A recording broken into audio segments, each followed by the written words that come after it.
My name is David Potter. I'm from San Francisco, California, and for the last 20 years I've been a globally connected learner. I work now for VIF International Education, and I want to help all K-12 schools go global in the United States. This year is particularly fantastic, 2015, especially at ISTE. There's a lot of momentum for the globally connected classroom, and I'm very excited to work as much as I can with as many partners as I can to make that possible, to give teachers and students and administrators and superintendents around the United States the opportunity, the space to create these global connections, which are really valuable. We all want a world-class education for our students, and for me, you can't have a world-class education without the world. So we need the world in a world-class education, and this type of education that brings in the world to the classrooms has to be available to all. Right now, a very lucky few are able to have these global experiences, global connections, often with study abroad.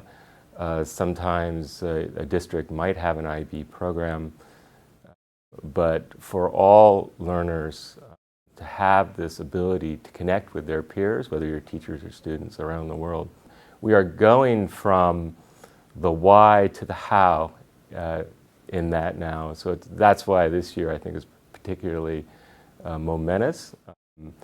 We've all made the case of why it's important. We've all had evidence for 30 or 40 years of what happens when your classroom is able to reach out to other classrooms. And now to scale it for all K-12 classrooms is the big challenge that's coming right now. The increase, ISTE is one example of a network that has made this possible, and we need to really have everyone focused on this. The global is often seen as a extra on a teacher's plate, but as Brandon Wiley, who's the former director of the H Society, ISSN, once said, it really is the plate, not just an extra on a plate.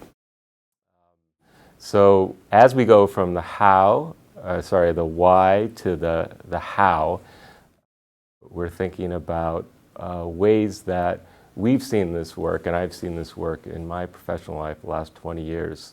One is to have participatory learning environment for teachers, and this includes participatory professional development and collaborative curriculum design. Another is to bring in project-based inquiry. As my colleague, Dr. Julie Keene likes to say, is the local inquiry is key to integrating global content. The local and the global often come up in conversations with districts and schools, classrooms, that we have to focus on the we have to focus on the local issue. We can't take the time right now to look and reach out globally, because we've got issues in our communities that we have to focus on first. But it's not an either or here. It's not a zero-sum local-global. In fact, they work very beautifully together, because when you're able to look out, when your classroom reaches out to other classrooms around the world, it's always a compare and contrast. You see an issue in a classroom overseas, you see a global issue, it could be climate, it could be water.